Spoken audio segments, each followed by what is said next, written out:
Bengal safe Murshidabad জেলায় ফার্নিচারের জগতে এক পরিচিত ও প্রতিষ্ঠিত নাম। বেঙ্গল সেফ 57 বিবি সেন রোড, বহরমপুর, মুর্শিদাবাদ।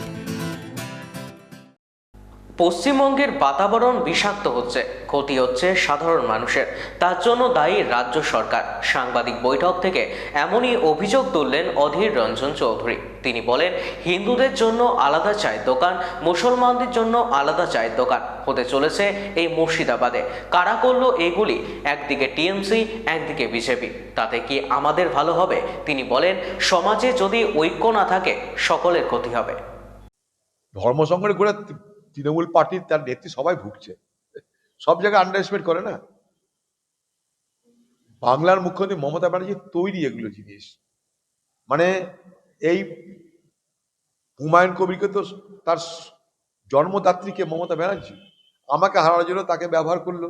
হুমায়ুন কবির আজকে বলছে সেটা, যে হিন্দু মুসলমান দাঙ্গা করিয়ে অধীর চৌধুরীকে হারানোর ব্যবস্থা করেছি আমি। মুখ্যমন্ত্রী কোথায় করেছি?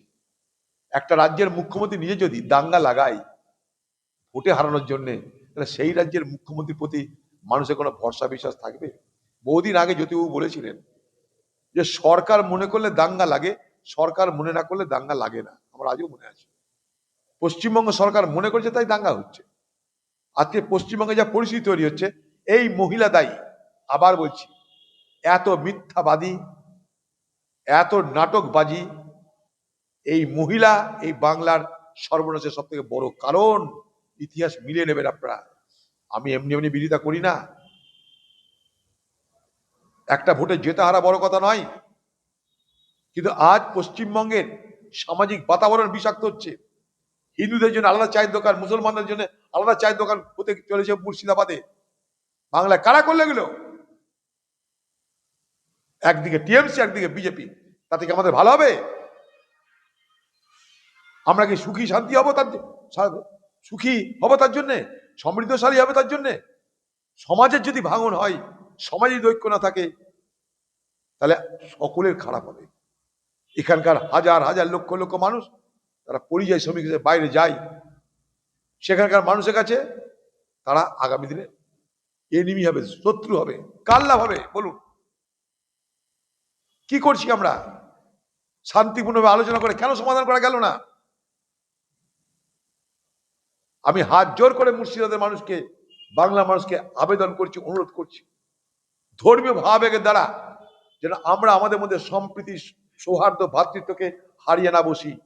আমার মনে হয় এই মুহূর্তে এটা যেটা জরুরি কাজ, সেটা হলো এইটা।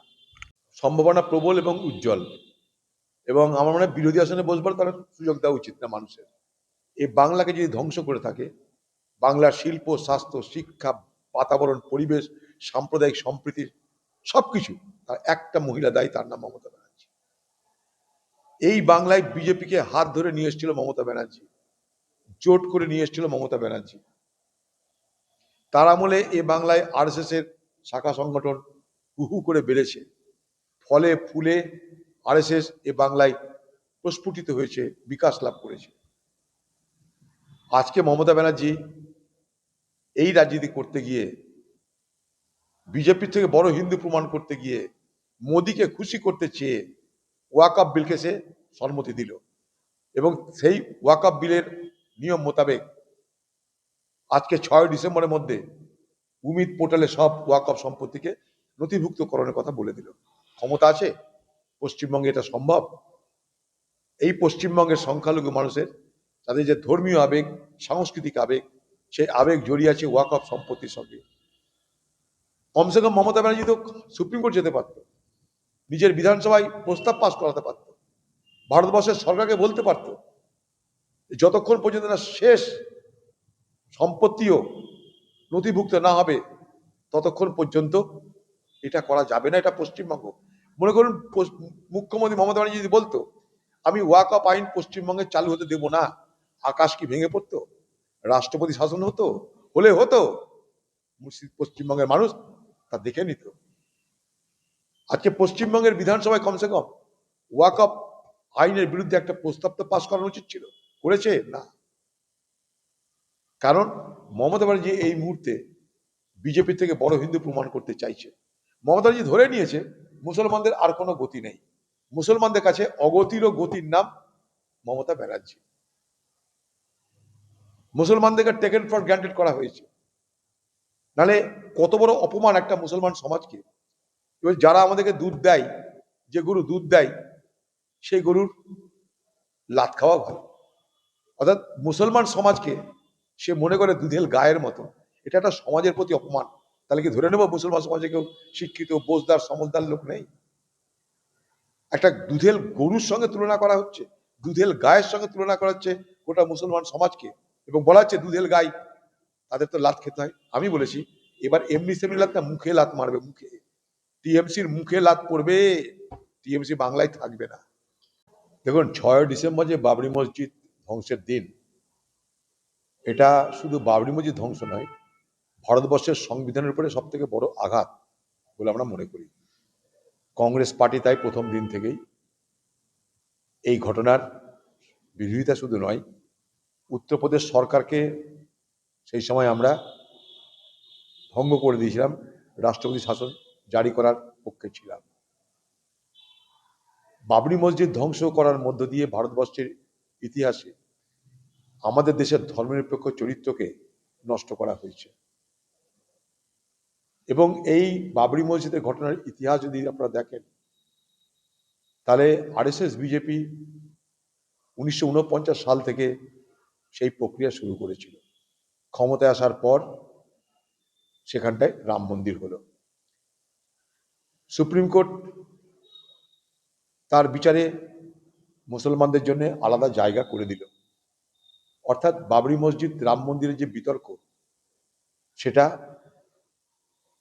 আমাদের আলোচনা থেকে প্রায় হারিয়ে যাচ্ছিল। মানে মানুষ মেনে নিয়েছিল, হিন্দু এবং মুসলমান সবাই তারা মেনে নিয়েছিল। আর যে রাম মন্দির নির্মাণকে নিয়ে বিজেপি পার্টি ভারতবর্ষে লোকসভা নির্বাচন লড়েছিল, সেই লোকসভা নির্বাচনে অযোধ্যাতেই বিজেপি পার্টির পরাজয় হয়েছিল। সেই অযোধ্যার রাম মন্দির, সে অযোধ্যার বাবরি মসজিদ আজও নতুন করে আবার আলোচনায় আসছে দেখতে পাচ্ছি। কমসে কম মুর্শিদাবাদে তা তো আলোচনায় আসছে। এটার নিয়ে আমাদের কোনো বক্তব্য নেই, কারণ এগুলো সব তৃণমূল পার্টির ক্রিয়েশন।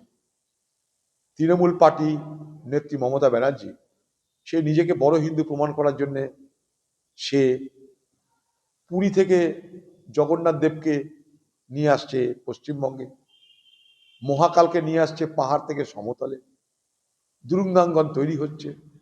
পথ দেখিয়েছে মমতা ব্যানার্জি, আর তার দলের এমএলএ সেই পথ অনুসরণ করে সেও বলছে যদি পুরী থেকে মন্দির নিয়ে আসা যায় দীঘার তটে, তাহলে আবার বাবরি মসজিদই বা কেন নিয়ে আসা যাবে না? কিছু বলার নাই, হাইকোর্ট বলেছে রাজ্যের দায়িত্ব। যা কিছু দেখছেন সব ক্রিয়েশন, যা সৃষ্টিও করেছে কিন্তু মমতা ব্যানার্জি। অর্থাৎ মমতা ব্যানার্জির রাজনৈতিক ভাবনার গর্ভে আজকে এই ভাবনাকে লালিত পালিত হতে আমরা দেখেছি। আমি শুধু একটাই দাবি করব মুর্শিদাবাদের মানুষ, বাংলার মানুষের কাছে, দাবি, আবেদন, অনুরোধ সবই করব। সেটা যে মন্দির বা মসজিদকে কেন্দ্র করে ধর্মীয় ভাবাবেগের দ্বারা পরিচালিত হয়ে আমরা যেন মুর্শিদাবাদ এবং পশ্চিমবঙ্গে সাম্প্রদায়িক সম্প্রীতির বাতাবরণকে বিষাক্ত না করি। ধর্মপ্রাণ মানুষ তার ধর্ম পালন করবে, এটার মধ্যে কোনো আপত্তি কাউরি থাকতে পারে না, আমারও নেই। কিন্তু ধর্মীয় আবেগের দ্বারা পরিচালিত হয়ে যেন মুর্শিদাবাদ এবং বাংলায় সাম্প্রদায়িক সম্প্রীতি বিঘ্ন না হয়, এটার জন্য মুর্শিদাবাদের সকলের কাছে, সে হিন্দুই হোক মুসলমানই হোক, বাংলার সকলের কাছে, সে হিন্দু হোক মুসলমান হোক, আমি আবেদন করব, অনুরোধ করব। এটাই আজকের দিনে আমার বক্তব্য। বেঙ্গল সেফ মুর্শিদাবাদ জেলায় ফার্নিচারের জগতে এক পরিচিত ও প্রতিষ্ঠিত নাম। Bengal safe 57 Bibhishan road, Baharampur, Murshidabad.